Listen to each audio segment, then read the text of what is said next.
Hi, everyone. Thank you for being so prompt and joining this 1-hour webinar entitled Global Skipjack Tuna Fisheries, Status and Why How We Fish Matters. Please note that this session is being recorded in order for those that could not make it today to view it at a later time. So my name is Dana Cleveley, and I'm the supply chain analyst for SeaChoice. And I'm pretty sure that everyone who's listening to this will know me as I lead the work on seafood progress with retailers and brands.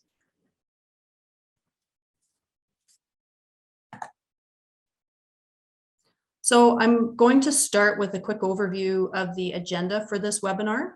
We're going to begin with a brief presentation from myself on an important change that we've made to our skipjack tuna key performance indicator under step 6 of our seafood progress framework that will be made effective in this year's profile updates. So we'll then move on to 3 10-minute presentations by experts in the skipjack tuna space. So the first is from Jess Rattle, who is the head of investigations at the Blue Marine Foundation. And the second will be by Tom Pickerel, who is the executive director at the Global Tuna Alliance. And finally, we'll hear from Martin Purves, who is the managing director at the International Pole and Line Foundation. So we'll then spend the remaining 20 minutes or so on a question and answer period for our panelists. And thank you to those who submitted a question ahead of time.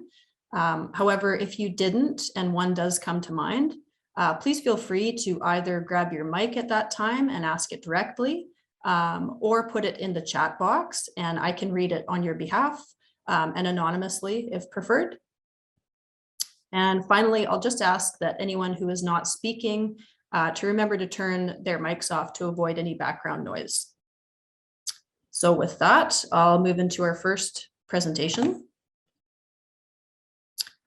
So before I share the change that we are making to one of our KPIs, I'd like to just provide a quick snapshot in time of where we are at with seafood progress and what prompted us to host this webinar. So we're coming into the 5th year of seafood progress profiles for Canadian retailers and the first for national brands. And from 2018 to 2021, we have seen the national average for retailers across all steps and 23 key performance indicators increased by 33%, which is encouraging and certainly supports SeaChoice's theory of change on this. However, step 6 does remain the step with the lowest scoring national average at 49%.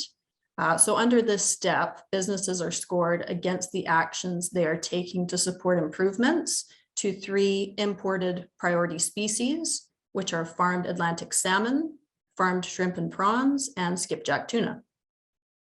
So SeaChoice selected these 3, just as a reminder, based on a market analysis it conducted in 2016 that identified these imported species that are commonly sold in the Canadian market as having the most significant sustainability concerns. So KPI 6.3, which is, which scores retailers against their actions to support skipjack tuna improvements, remains the lowest scoring KPI under step 6, with a national average in 2021 of 27%. So clearly there's much opportunity for retailer action on this particular KPI. And we hope that this webinar can help inform retailers on the status of skipjack tuna fisheries and the sourcing and collaboration opportunities that are out there today. So this is a snapshot of our scoring rubric for KPI 6.3 with the revisions we have made this year underlined in blue. So until now, we haven't specified a catch method under this KPI, as you know. However, a large amount of purse seine fisheries that rely on fish aggravating devices, otherwise known as FADs, are becoming MSC certified.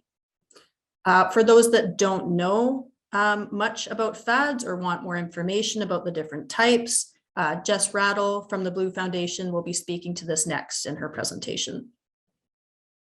So as a result of this change, we've made the decision to move the highest bar under this KPI from skipjack, that is MSC certified, OceanWise recommended, and or best choice by Seafood Watch, to skipjack that meets one or more of these standards and is also pole and line caught. So Martin Purves from the Pole and Line Foundation is going to speak a bit about their new sourcing platform that can help retailers locate such products. So we do recognize that this is a bold position for us to take, but as many of you know, SeaChoice is not gear neutral and has always advocated for the most sustainable methods of catch. That said, there are other areas that retailers can score points on under this KPI and throughout the framework that are not prescriptive about catch method. For example, conducting outreach to policymakers, collaborating with other companies pre-competitively, and working with suppliers to drive improvements in skipjack tuna management. And Tom Pickerel will talk more about how the Global Tuna Alliance can help retailers and brands take such actions. So now that we've set the stage for this webinar, I would like to introduce and pass the mic off to our first guest speaker, Jess Rattle, who again is the head of investigations for the Blue Marine Foundation. So take it away, Jess. Thank you, Dana. I'm going to share my screen quickly.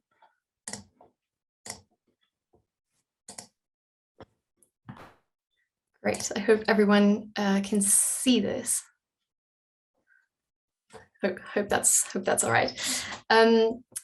Great. Thank you, Dana. Thank you for the introduction. Thank you to you and the rest of SeaChoice for inviting me to speak about fish aggregating devices, or FADs, in today's tuna fisheries. Just in case anyone is unfamiliar with the concept of FADs, I thought I would quickly explain what they are and how they work, just as a quick introduction.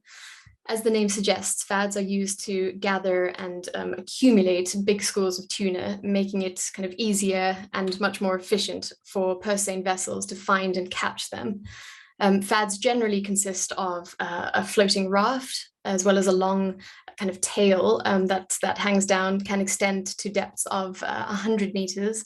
And then lastly, a satellite buoy that allows fishing vessels to return to a specific location where their FAD is, to gather the catch that has accumulated beneath it in the time that it's been floating around at sea.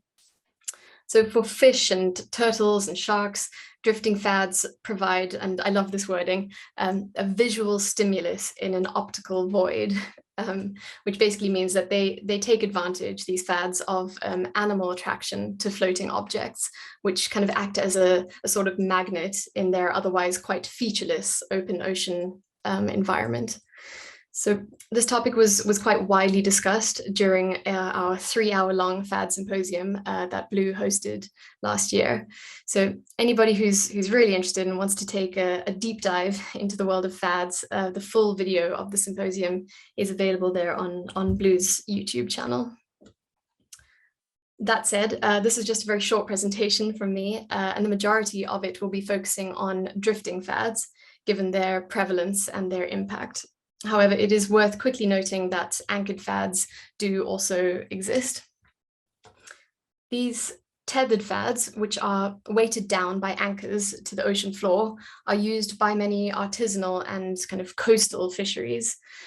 This picture here is of Maldives fishermen fishing on one of their anchored FADs. It's actually one of only 56 anchored FADs dotted across their entire exclusive economic zone. The Maldives has a FAD loss rate of actually only about 10 anchored FADs per year. And when we consider that each purse-seine vessel in the Indian Ocean is currently allowed to have 300 active FADs at any given time, the majority of which are never collected by them, the difference in scale of these two things becomes quite clear, I feel. Since the early 1990s, the use of drifting FADs in tuna fisheries has increased rapidly, specifically by industrial distant water purse-seine fleets targeting tropical tunas like skipjack and yellowfin. It's estimated now that there are over 100,000 fads, drifting fads, deployed in purse seine tuna fisheries around the world each year. And this is really the crux of the matter. The use of fads has truly skyrocketed, and with this has come a number of quite serious problems and side effects. The first one, and perhaps the most obvious of these, is the issue of pollution. Now, universally, the management of drifting fads is quite weak and is characterized by a real absence of responsibility on the part of owners and operators. The lack of regulations governing drifting fads means that there is no penalty for failing to retrieve your fad once you've put it in the water. So as a result, the loss rate in some fisheries is above 90%, which obviously leaves tens of thousands of fads to sink and litter the seabed or wash up in marine protected areas or on the coastlines of small island nations, as we can see in this photo here, which was taken in the Seychelles. So not only do these drifting fads damage mangroves and coral reefs and beach habitats like this one when they wash ashore, but the cleanup costs associated with lost and abandoned fads can be really substantial. There's currently no effective, what we call polluter pays mechanism in place, which leaves developing coastal states and communities to really shoulder the financial burden of the polluting behavior, really, of these industrial fisheries. Oh, I'm sure we've all heard claims about so-called environmentally friendly or biodegradable fads, and how this has solved the issue of fad pollution. Sadly, this is not yet a reality, despite the claims of sustainability being made by many industry players. A recent study undertaken in the Pacific showed that actually less than 3% of drifting fads were made of only natural materials, and that 65 to 90% of them, depending on the year, used at least some nets in their design, which brings me actually quite neatly to my next point. Another common misconception is that all fads are now non-entangling, and this prevents unintended ghost fishing of vulnerable species like turtles and sharks. The same study that I just mentioned found that in general, natural and low or non-entangling drifting fad materials are rarely used in the Western and Central Pacific Ocean. And this is quite alarming, that no changes in the design were detected in 2020 since the implementation of the related conservation and management measure in the Pacific.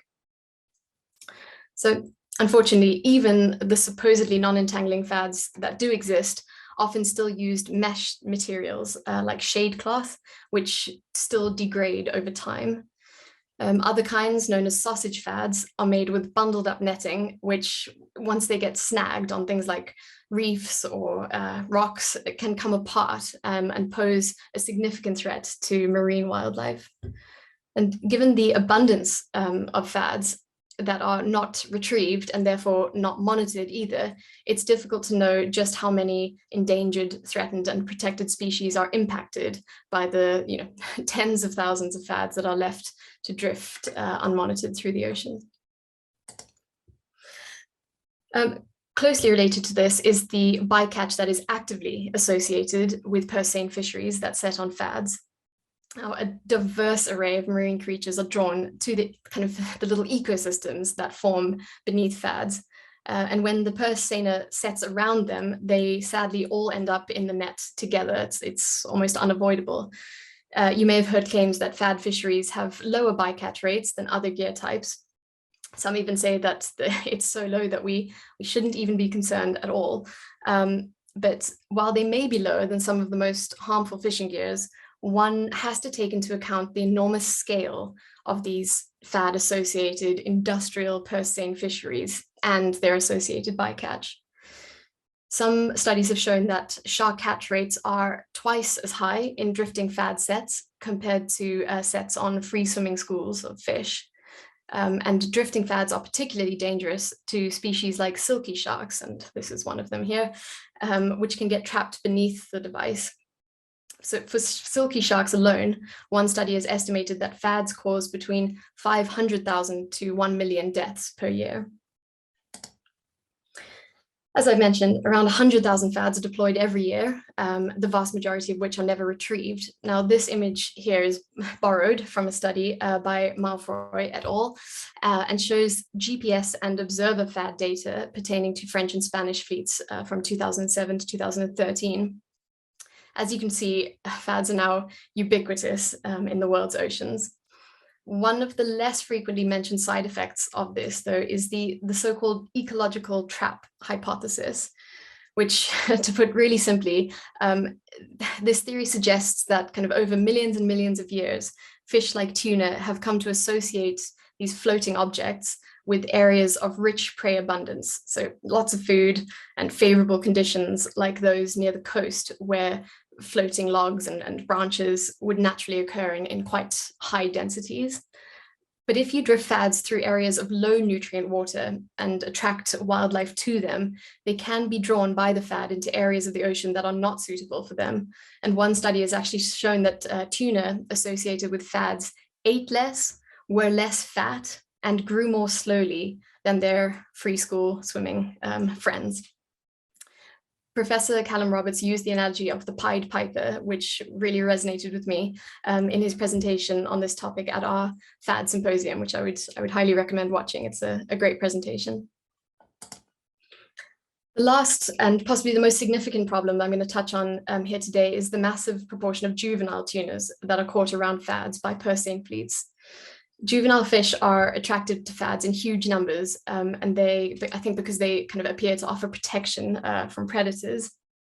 A fantastic report was actually published last year by Global Tuna Alliance, which looked at the various proportions of juvenile yellowfin tuna caught by different gear types in the Indian Ocean.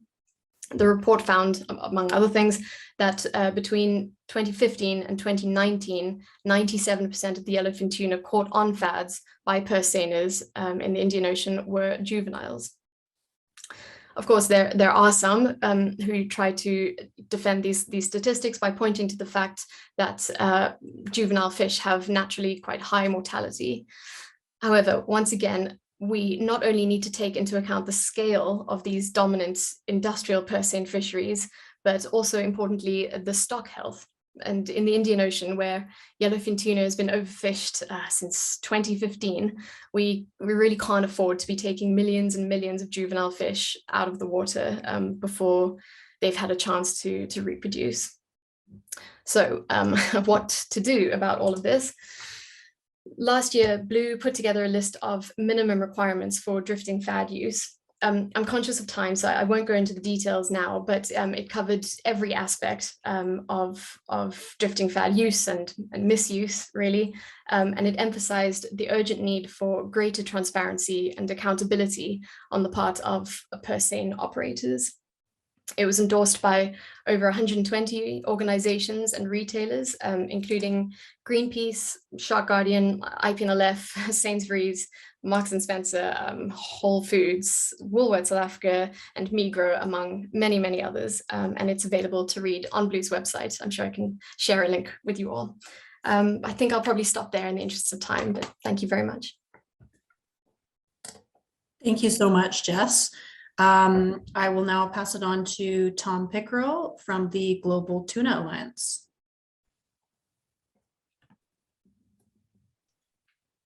Thanks very much, Dana. Can you see that okay?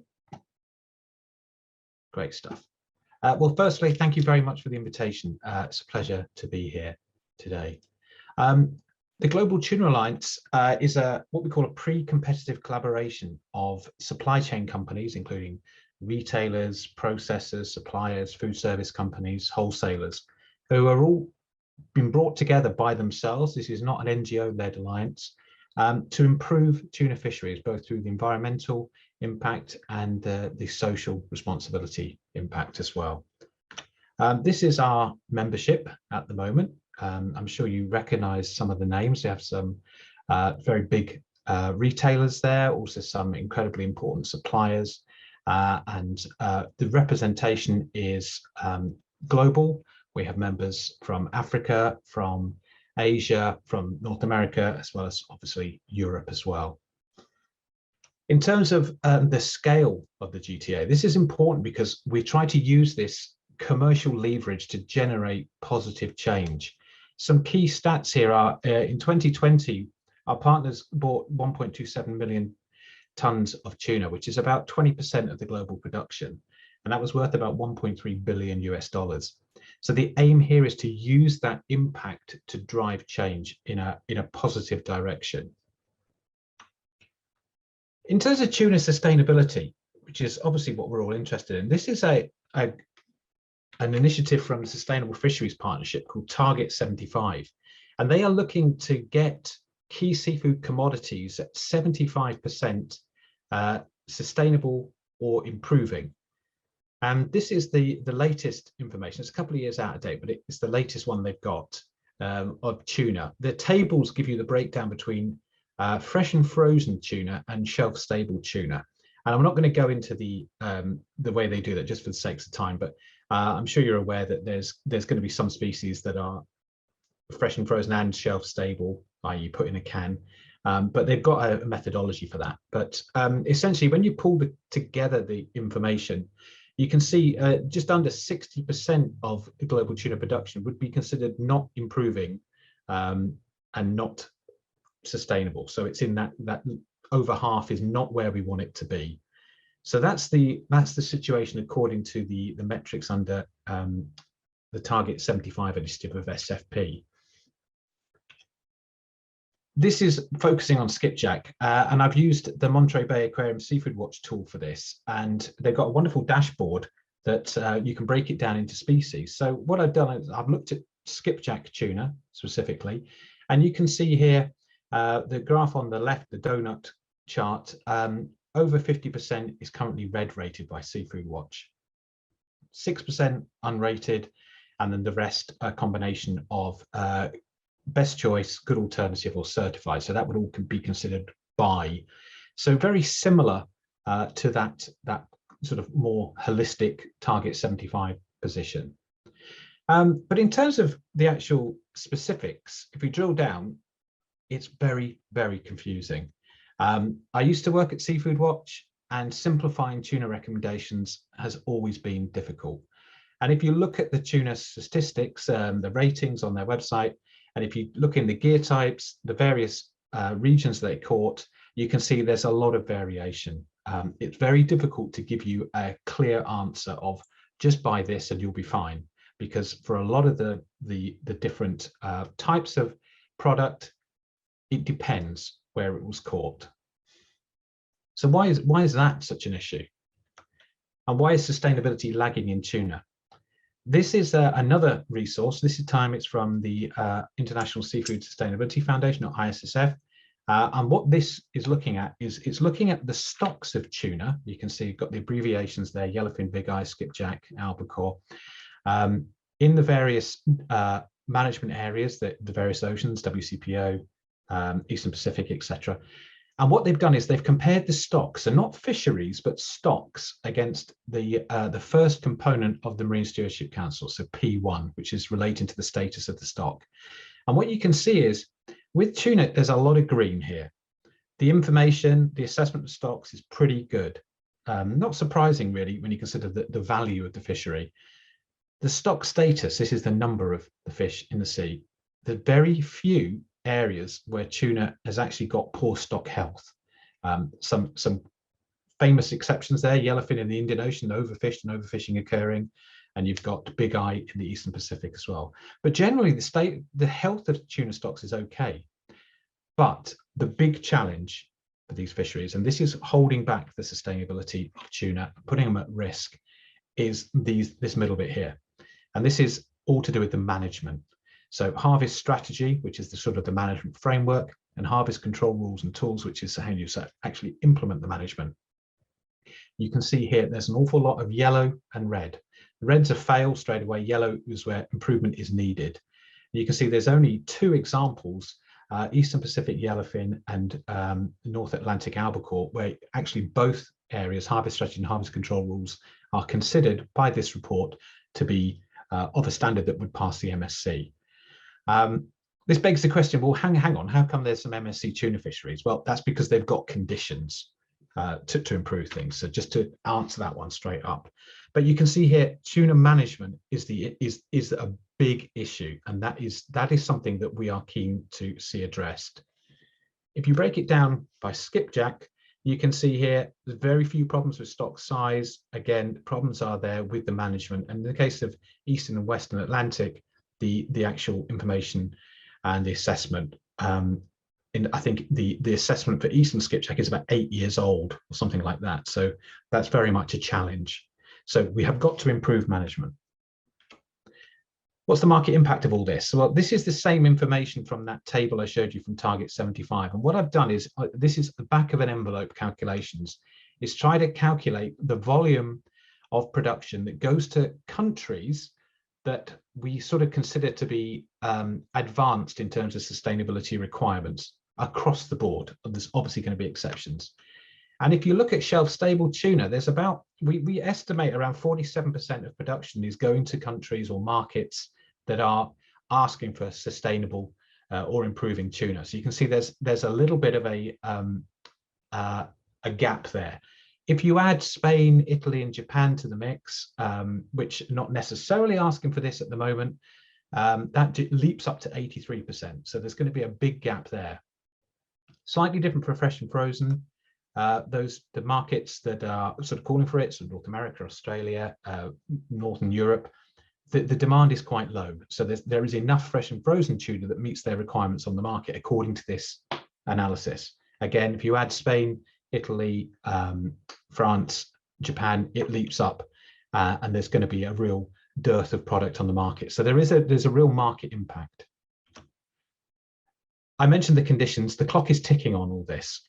At the moment, there are a number of tuna stocks that have time-bound conditions for delivering harvest control rules. The most important one in terms of pressing is the Western Central Pacific. If there is not action taken this year, then we could see certifications, MSC certifications suspended. And this is not an idle threat. This has happened in other fisheries. I see Angel and Ian on the line. You know this well from the pelagic work in the Northeast Atlantic. So there's further pressure there. So what does it all mean? Well, currently there's probably not enough environmentally responsible, so I'm using the term sustainable and improving shelf-stable tuna for everyone that wants it, based on this analysis. It's only going to get worse as new markets are calling for enhanced sustainability requirements or make commitments. If these certifications are lost, the situation is going to be exacerbated. And only 13%, according to these figures, I believe they're out of date, are in FIPs, fishery improvement projects. So without further action, it's only these fisheries really that are on the sort of a track for improving. How do we try to address this in the GTA? Well, we take a dual approach, engaging the supply chain and engaging the decision makers. And if you're familiar with tuna fisheries, the main decision makers are the regional fishery management organizations. There's 4 tuna ones that we engage with. We don't engage with the southern bluefin one. And we engage 2 ways. So we engage down the supply chain. We request our suppliers engage to call for activities and actions. And we actually put requirements in sourcing policies. So actually saying, we want to buy from fisheries that are well managed. We want to buy from fisheries with harvest strategies, and putting time-bound limits on that to drive the change through the supply chain. We also engage in advocacy of the RFMOs, along with others. We put our commercial hat on. We try to speak through the voice of the supply chain and say, this is what we are looking for. And the best way to do that is in alignment with our friends in the NGO community, because then you get the NGO community and the supply chain calling for the same thing. By driving through the catching sector, you aim to get a positive reaction that they start supporting what you're calling for as well. Is it successful? Not always, but we can keep pushing that angle. Just some examples here for sourcing requirements, some of the things we do. This is just an example. We require 100% observer coverage. Request suppliers engage. Demonstrably demonstrate that you engaged with RFMO delegates calling for harvest strategies and advocacy. Adopt measures identified in the GTA's position on better FAD management. So these are just 3 real-world examples. Is it successful? These are some wins that we contributed to. Mako shark conservation in the Atlantic, a yellowfin rebuilding plan in the Indian Ocean, though there have been objections and I'm not convinced it's going to be successful, and the tropical tuna measure was finally agreed in the Eastern Pacific. So we're not the only people calling for these things, we're very much part of a community. Finally, how does the GTA and Seafood Progress align? We had a great chat with Dana about the KPIs in Seafood Progress, and just taking the sort of the top level ones on the top, these are the Seafood Progress KPIs. You can see the sort of the key ones, key 6, and it's very easy to align what you're doing with what we're doing. I've just put a demonstration of that just from our 5-year strategy that sort of sets out how what we're doing and our sort of day-to-day can be sort of set up and aligned with the Seafood Progress KPIs. Very happy to share my slides rather than sort of run through this. So how can you get involved in this if you're interested? Well, join the GTA. The greater numbers we have, the louder our voice. And it also enables you to demonstrate leadership in the sustainability of tuna fisheries. I would suggest you also develop a very clear position on sourcing, which I know is one of the KPIs. What are you calling for, and what will happen if things don't change? And finally, engage in advocacy. Speak up. Tell the decision makers what you want. Thank you very much indeed. Thanks so much, Tom. That brings us to our last presentation by Martin Purves of the International Pole and Line Foundation.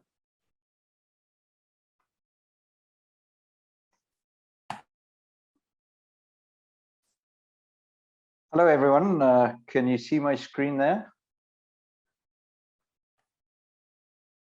No, Martin, we can't. Showing on my side, share screen. Let me just see what's happened here.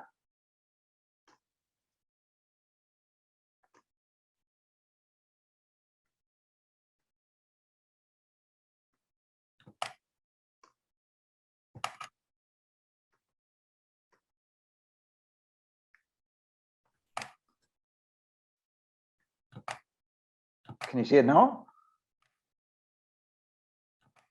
Yes. Okay. Well, that's a relief. Okay, so hello everyone. My name is Martin, as Dana introduced me, and I'm with the International Pole and Line. So firstly, thank you very much to Dana and her colleagues at SeaChoice for the opportunity to talk a bit more about the work we do, and also obviously the topic for today, skipjack tuna fisheries, and why that is important and the different types of fisheries in the supply chains. So firstly, the organization I work for, we're a small charity registered in the UK, but with offices spread out all over the world. We work with 1-by-1 tuna fisheries. Those are mostly small-scale tuna fisheries that use pole and line, hand line, and troll gear. We're a solutions-based organization, believe in collaborating with a wide spectrum of partners, including governments, NGOs, and companies within tuna supply chains.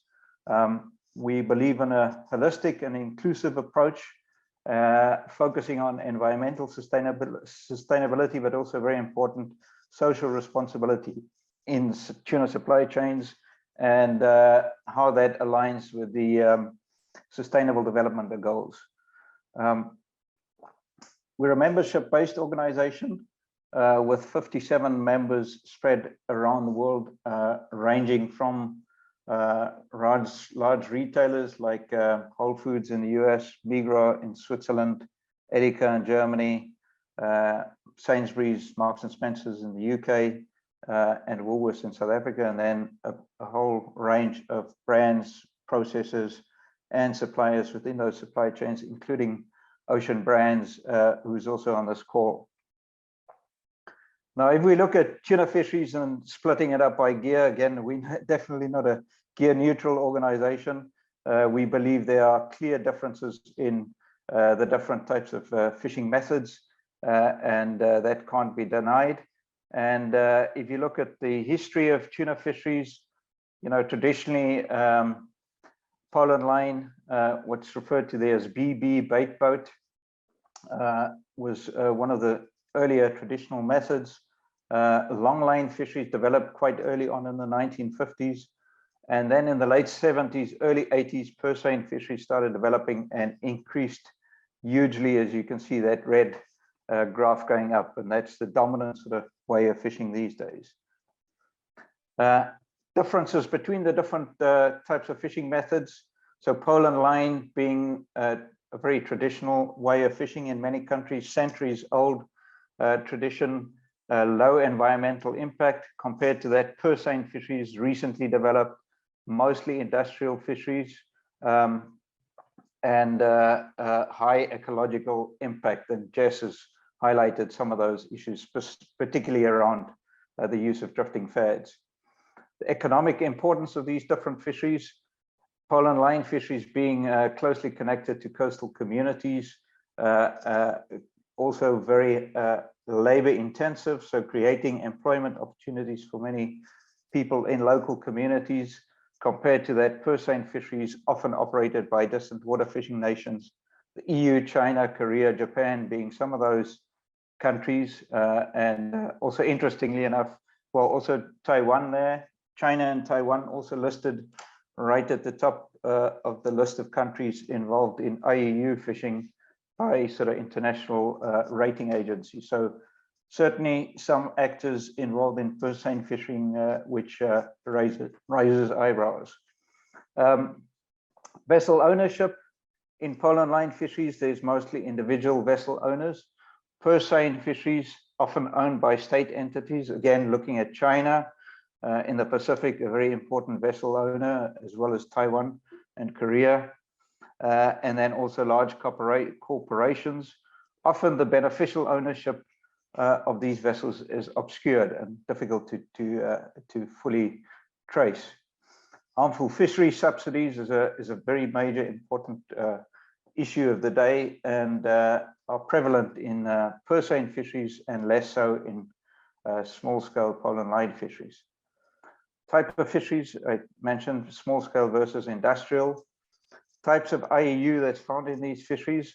Some misreporting has been highlighted in pole and line fisheries.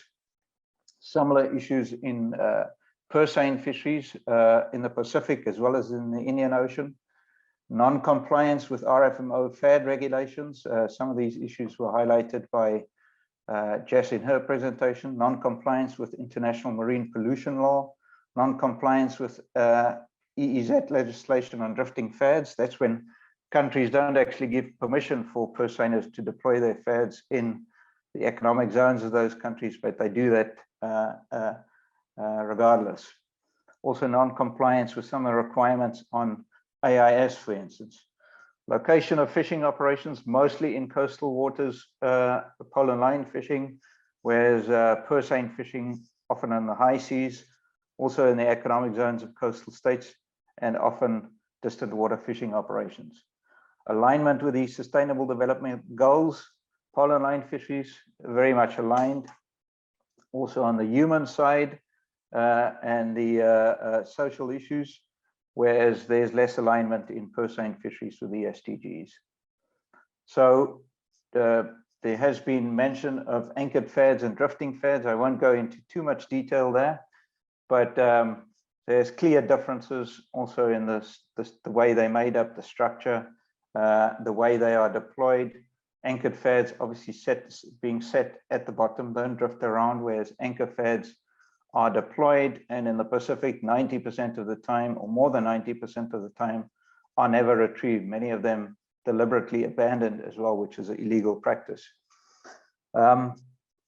Construction materials in anchored fads, palm leaves, cocoa strands, and then also in more recent times, steel pontoons, styrofoam blocks, and other types of material. Jess has handled some of the materials used in drifting fads. And then risks, similar to some extent, there's an increased risk of juvenile catches associated with anchored fads and drifting fads. Obviously, the scale is hugely different.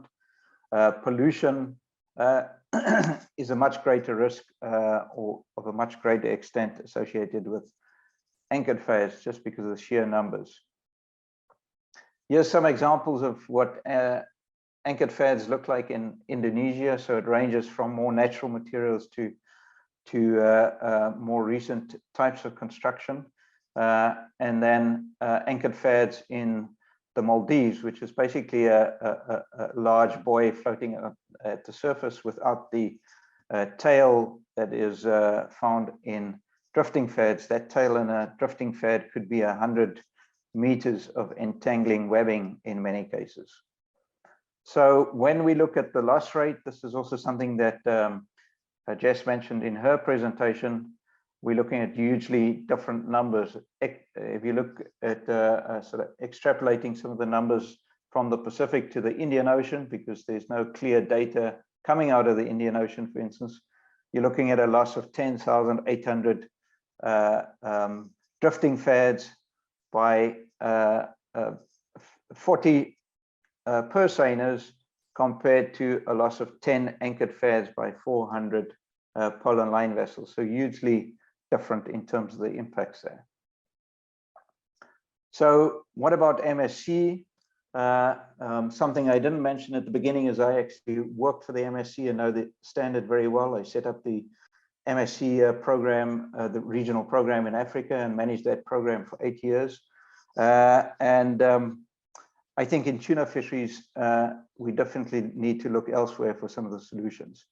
At the moment, every tuna purse-seine fishery is on the pathway to MSC certification. They're either already certified or half certified for the free school component, and now adding the FAD component to that certification.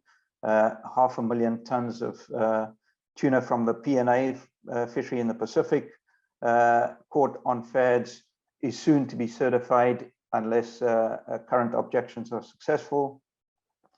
And if you look at the first fishery that was certified when as a FAD fishery, including the FAD component back in 2018, the Echabasta fishery, Spanish group, 55% of their catch was actually red-rated yellowfin tuna, which sort of connects to Tom's presentation earlier. It's I mean, is that really what we want to see from a sustainable fishery, where the majority of their catch is actually coming from a red listed stock and their fads are not properly managed? So, you know, the question is out there, and many organizations agree that in tuna fisheries, MSC is no longer reliable when it comes to specifically tuna fishery certifications.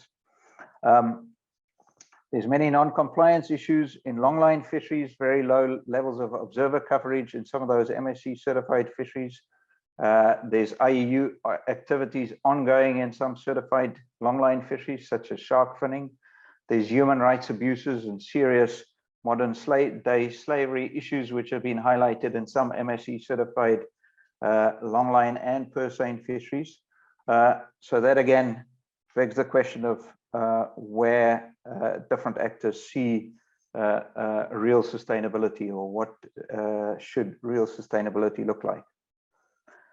So shifting on to the more positive side of things, the International Polar Line Foundation has recently developed our sourcing transparency platform, which is basically a platform designed for our members to showcase the good stories in their supply chains and the fisheries they source from, but also a platform that is designed to directly connect with consumers. So consumers can better understand their choices and the impact of their choices on ocean health and on human well-being and sustainable development. So I've taken the example of Ocean Brands here, and just a quick tour through the profile page of Ocean Brands on the STP. You'll see there's a bit more of Ocean Brands as a company, the products that they supply, the fisheries that they source from, and then there's also space for them to highlight some of their sustainable policy. So this is a very superficial look at the Ocean Brands page, but it's a lot more in depth once you start clicking on the interactive web page. As I said, this is aimed at reaching consumers and educating consumers, as well as meeting some of the CSR commitments from companies who are IPNLAB members. So I think hopefully I stuck to my 10 minutes allocated time, but thank you very much again for the opportunity. Thank you very much, Martin, and to Tom and Jess as well. Those were excellent presentations, very informative. We are now going to move into the question and answer period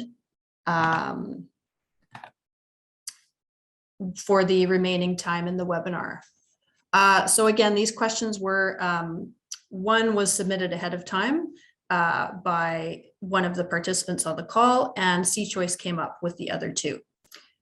So the first question that I'll put out to the panelists is what forms of technology, for example, blockchain, onboard satellite fleet tracking, etc., are skipjack tuna fisheries looking to employ or enhance to continuously improve the traceability of harvesting activities, as well as the holistic understanding of bycatch levels and the overall health of both Pacific skipjack stocks? And they've made the comment here, traceability is only a worthwhile investment for a retailer if it's accurate and free of collection bias. So I will leave it to the panelists to jump in with an answer here. Yeah, Tom has his hand raised. Go ahead, Tom. Yeah, thanks, Dana. Yeah, great question. Traceability is hugely important. Traceability and transparency actually forms 1/3 of our work program, and GTA partners are aligned with the global dialogue on seafood traceability. So I noticed they talk about blockchain there. Blockchain is a sort of a tool. GDST sets out standards for what we call key data elements that will enable traceability up or down the full length of the supply chain.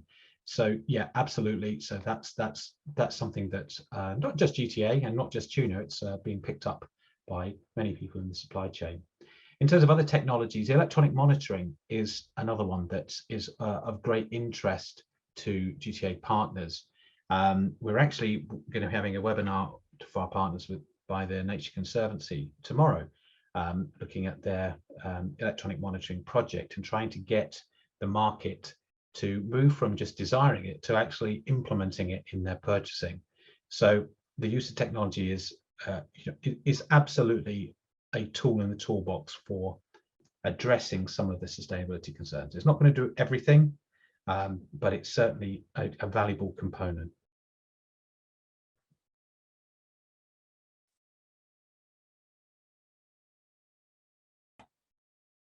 Thank you, Tom. Before I move on to the next question, do either of the other panelists want to jump in or add anything?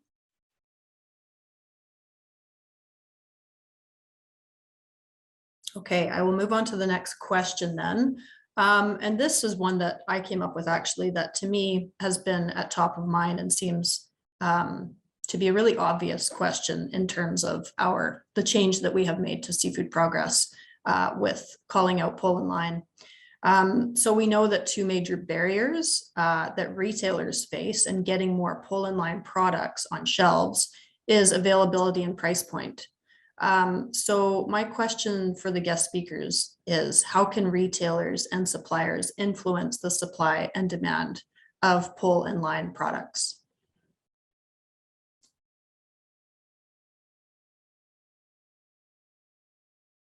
Any volunteers for this one? Oh, we've got Martin with his hand up. Go ahead, Martin. Thank you. Thanks, Dana. I thought since it's a pole and line question, I might as well jump in there, but I actually tried to raise my hand for the previous one as well, but my virtual hand got stuck. So I'll just add a little bit on technology that, I think there's huge opportunities with technology and small scale fisheries as well.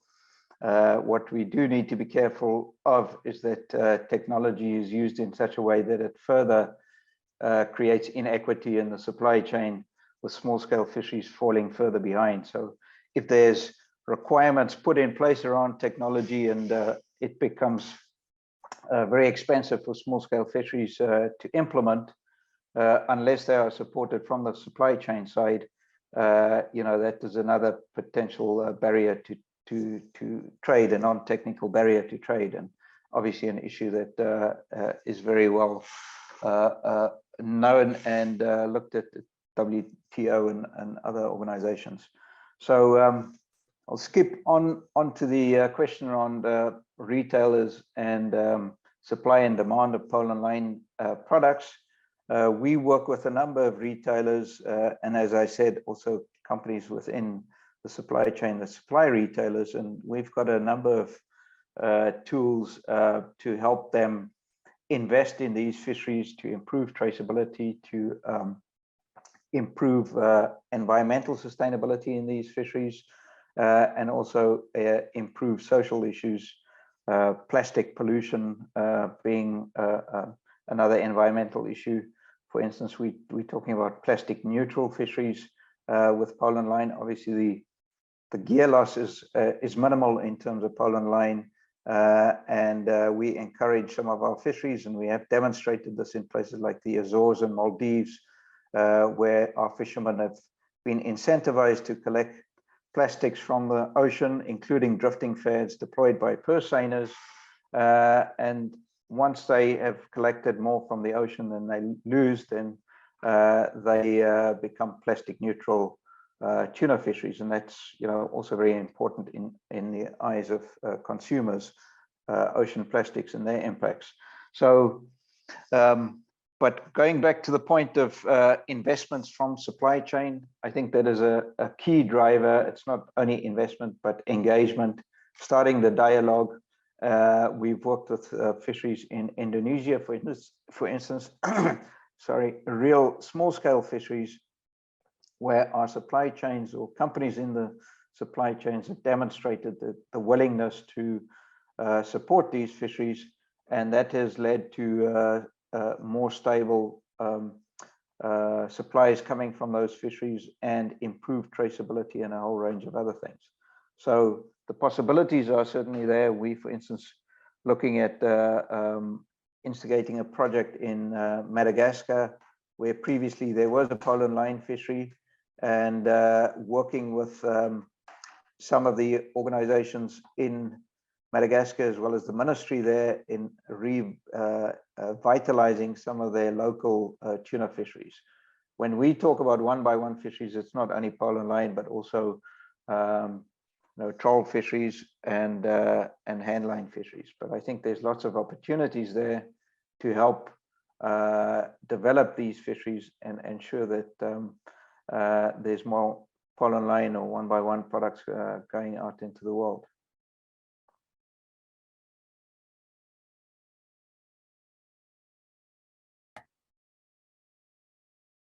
Thanks, Martin, for both answers. Appreciate you chiming in on the first question there as well. And I see there's some activity in the Q&A section, which is great. Thanks, Tom, for addressing that question there. The one other question that we have for the panelists today is, as traditional fads gain more negative attention, there are alternative options emerging, and I know that Jess spoke to some of these, that are deemed habitat friendly by some, such as biodegradable fads and fads that reduce bycatch. Curious if you think these are viable options from a sustainability standpoint. And we've got two hands up. We will start with Jess and then Martin. Great. Thanks, Dana. Yeah, I did touch on this briefly, but I just want to reiterate, it would be fantastic, obviously, to see truly biodegradable and genuinely non-entangling fads actually being used. And both of these feature actually at the very beginning of our list of minimum requirements for responsible fad use. However, as I outlined in my presentation, it's just not yet a reality. And the 2020 paper I mentioned in my presentation is by Philip and Descal. I've actually just opened it up again on my screen here. And it says, and I'm just going to quote one sentence, it says, in general, natural and low or non-entangling drifting fad materials are rarely used. This is in 2020, rarely used in the Western and Central Pacific Ocean. I'm sure that many of the attendees here today have quite a significant interest in the Pacific and its fisheries. So this is obviously not great news. It's not good to hear this. And also, I wouldn't normally rely on anecdotal evidence, but we are still seeing fads washing up with ropes and with netting, all of which pose a really big threat. Just another very quick point. I don't mean to be cynical, but fads have been around, since the 90s. There have been 3 decades of time for these fisheries to find these solutions. The problems have always been there, and yet we're still waiting. Also, while it may solve the pollution and the bycatch issues, if we were to see these new fads, the issues like juveniles and the ecological trap hypothesis, those issues would still be there. So I hope I don't sound too cynical and too negative. It would be fantastic. It would be a huge step, but we're not quite there yet. Thank you very much, Jess. I will move on to Martin. Well, I'm not sure I can add much more to what Jess said, but we feel pretty much the same. And the evidence we see on the water, we've done these fad retrieval projects in Maldives recently, and very little evidence of actually even compliance with current RFMO regulations in terms of what should be happening with drifting fads.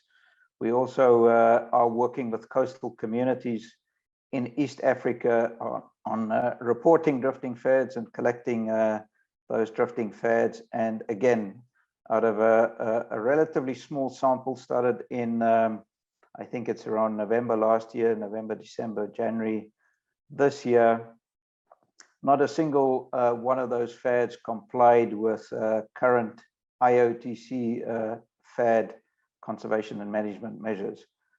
Again, it's anecdotal evidence, but the evidence supporting the fact that there's biodegradable and non-entangling fads is non-existent. Jess mentioned the report done by SPC in the Pacific. SPC is the appointed service provider on scientific services by the WCPFC. They're an independent organization that provides science, and the survey that they have done has shown very little compliance with conservation measures, and in fact very little adoption. And that's despite, I went to the first meeting 10 years ago where there was talk of biodegradable fads, and I will be hard to convince by the fact that it's taken 10 years for an industry that has a lot of technology accessible to them, and also a lot of funding accessible to them, to have not found solutions. So I think sometimes there's other reasons why solutions haven't been found, like they haven't been challenged enough on the legality of the way they operate, and I think it was highlighted by Jess that the blue minimum requirements has been endorsed by more than 100 organizations, and that number is continuing to grow. And those are all connected to concerned consumers as well. And consumers are going to become wiser to the actual impacts of fads, and I think that's a very good thing. It's not to say changes can't happen, but changes will only happen if the industry has continued to be challenged on these issues. Now, there's all sorts of new technology being introduced. Drones, for instance, are starting to replace helicopters in the Pacific, and drones is being deployed in the Atlantic to find free schools. And there's talk of that potentially replacing fads, and that's also a pretty dangerous trend, because there's something in all fisheries called technology creep, where if technology is constantly improved and you make it a lot easier to catch fish, ultimately, if it's not properly controlled and managed, it's going to lead to disastrous consequences. So, we have to be very careful about how these sort of new applications are deployed as well.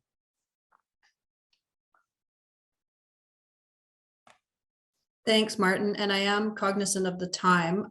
Tom, I see you do have your hand up. If you want to add something and take about a minute, that would be great. Yeah, very, very quick. Not a lot of progress has been made. Jess and Martin are absolutely right. And I think we can't rely on the regulators. They are not fit for purpose. And these are the RFMOs. We've got to rely on the market calling for change. I've uploaded our FAD management requirements, best practices, very similar to the NGO Tuna Forums one. I think I'll go a little bit further. Put that link up as well. So we're trying to get the market to start calling for that in their seafood sourcing policies, and getting demonstration that they're being adopted to try to push that through. It would be great if the consumers cared. I think there is a cohort of consumers who do care about these things, but they're vastly in the minority. We've got to rely on the market doing the thinking for consumers. Unfortunately, just a quick anecdote, someone complained to one of the retailers that on their side of their tuna can, they spelt fat wrong. They thought fad-free should have been fat-free. That's unfortunately the level, the level of education. People just don't have time to get into this. So it's down to people like us to take this forward. But yes, so it's a lot that could be done to improve fats. Thanks, Tom. Very good point. Okay, we are a few minutes over time. So with that, we will conclude the webinar. I just want to say a quick thank you to the guest speakers for attending and providing such useful information. And of course, to all the participants who managed to join live, as well as those who are watching or listening after the fact. Thank you, everyone.